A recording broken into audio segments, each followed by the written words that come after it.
Hello everyone. तो आज मैं आप लोग को बताने वाला हूँ कि जर्मन यूनिवर्सिटीज़ में जो है एडमिशन हासिल करने की ट्रिक क्या है। सबसे जो मैंने ऑब्ज़र्व किया, क्योंकि जब मैंने समर में अप्लाई किया था तो मुझे सारी यूनिवर्सिटीज़ से जो है रिजेक्शंस आ गई थी। तो फिर मैंने रियलाइज़ किया कि ये रिजेक्शंस क्यों आई थी। जो मुझे कंक्लूजन मिला वो ये मिला कि मेरे पास यूनिवर्सिटीज़ की तमाम इन्फॉर्मेशन नहीं थी, मतलब कि यूनिवर्सिटी की रिक्वायरमेंट क्या है। तो सबसे पहले जो है मैं आपको ट्रिक बताऊंगा कि यूनिवर्सिटी की इंफॉर्मेशन जो है आप लोगों ने कलेक्ट कैसे करनी है और क्या क्या जो है आपने कलेक्ट करना है। तो शुरू में तो बिल्कुल बेसिक हैं। तो जैसे सबसे आपने एक्सेल की शीट खोलनी है। सबसे पहले आप लोगों ने जो है वो लिख लेना है कि है ना एस नंबर।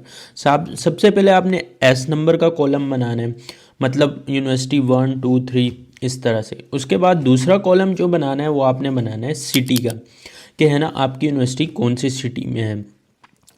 और जो थर्ड कॉलम है वो आपने यूनिवर्सिटी का कॉलम बनाया, मतलब कौन सी यूनिवर्सिटी है, यूनिवर्सिटी या नाम का। अब उसके बाद जो है हम लोग आ जाते हैं। उसके बाद जो अगला जो स्टेप हमें करना है वो करना है कि है ना कौन से कोर्स में आप अप्लाई करना चाहिए। तो आप ये देख लें कि आपको ये करना बहुत ज़रूरी है कि आप जिस कोर्स में अप्लाई कर रहे हैं वो आपकी स्टडीज़ से रिलेटेड हो। अगर वो आपकी स्टडीज़ से रिलेटेड नहीं होगा तो आपकी रिजेक्शन आएंगी। सही है। उसके बाद जो अगला कॉलम हमें बनाना है वो बनाना है जर्मन लैंग्वेज का, कि है ना जर्मन लैंग्वेज कितनी रिक्वायर्ड है, वेदर उसमें जर्मन लैंग्वेज जो है रिक्वायर्ड है या नहीं है। अगर रिक्वायर्ड है तो कितनी रिक्वायर्ड है और आपके पास उतनी लैंग्वेज है या नहीं है। उसके बाद हम लोगों ने अगला जो स्टेप है वो देखना है कि आइल्ट्स कितना रिक्वायर्ड है। फॉर एग्जांपल आपका आइल्ट्स 7 है और यूनिवर्सिटी को 7.5 रिक्वायर्ड है, तो आपको डायरेक्ट रिजेक्शन आएगी। तो आपने कभी भी ऐसी यूनिवर्सिटी में अप्लाई नहीं करना कि उसका आइल्ट्स ज़्यादा रिक्वायरमेंट ज़्यादा हो और आपका आइल्ट्स स्कोर जो है वो कम हो। उसके बाद हम लोग आ जाते हैं कि हमने आगे क्या करना है। आगे हमने करना है कि यूनिवर्सिटी की जो है वो डेडलाइन क्या है। फॉर एग्जांपल कब से यूनिवर्सिटी की एप्लीकेशन हो रही है और है ना कब डेडलाइन है। तो मैंने जो ऑब्ज़र्व किया है, अगर यूनिवर्सिटी की डेडलाइन फॉर एग्ज़ाम्पल अगर यूनिवर्सिटी की एप्लीकेशन शुरू हो जाती है और उसी के शुरू के 2 हफ्तों में अगर आप यूनिवर्सिटी में अप्लाई करते हैं तो आपको तकरीबन एडमिशन मिल जाता है यूनिवर्सिटी से।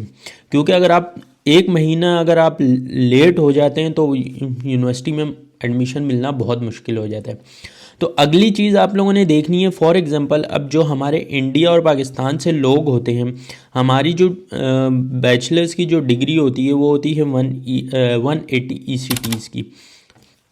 तो आपने ये देखना है कि यूनिवर्सिटी को 180 ECTs रिक्वायर्ड हैं या फिर 210 या 240 रिक्वायर्ड है। अगर यूनिवर्सिटी को 180 ECTs रिक्वायर्ड हैं तो वेल एंड गुड, वरना यूनिवर्सिटी आपसे 1 ईयर का या आपसे 6 मंथ का एक्सपीरियंस मांगती हैं, क्योंकि आपके बैचलर के जो ECTs हैं वो आपके कम हैं। तो ये चीज़ जो बहुत ही ज़रूरी है, ये चीज़ आपने देखनी है। उसके बाद आपने जो मोस्ट इम्पोर्टेंट चीज़ है वो ये है कि आपने ये देखना है कि यूनिवर्सिटी जो है रिस्ट्रिक्टेड है या अनरिस्ट्रिक्टेड है। ज़्यादातर जो है वो अनरिस्ट्रिक्टेड में ही लोगों के एडमिशन आ जाते हैं। अगर आपकी 3.5 से अबव हो, 3.6 हो, 3.5 हो, इतनी अगर आपकी CGPA है तो आप जो है रिस्ट्रिक्टेड यूनिवर्सिटीज़ में अप्लाई करें, वरना तो मत करें, क्योंकि आपको डायरेक्ट रिजेक्शन आ जाएगी।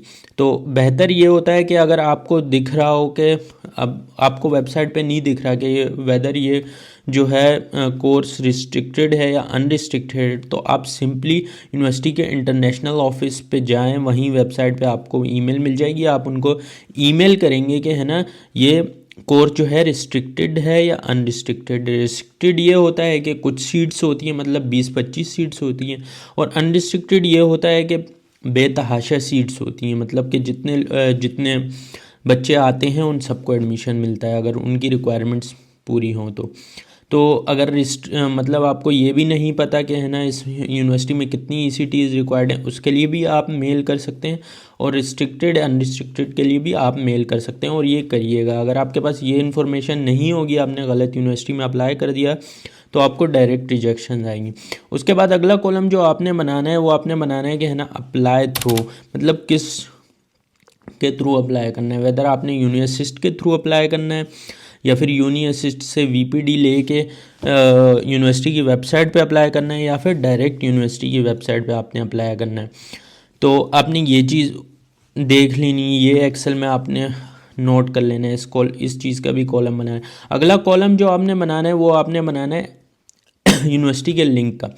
मतलब अगर यूनी असिस्ट के थ्रू अप्लाई करना है तो आपने यूनिवर्सिटी वहाँ पे सर्च करके यूनी असिस्ट से आपने वहाँ पे उसका लिंक दे देना है, ताकि अगर आपके पास सारी रिक्वायरमेंट्स पूरी हो तो आप डायरेक्ट लिंक पे क्लिक करें और है ना आप अप्लाई कर दें। अगर वेबसाइट पे हो तो आप वेबसाइट पे डायरेक्ट क्लिक करें और अप्लाई करें।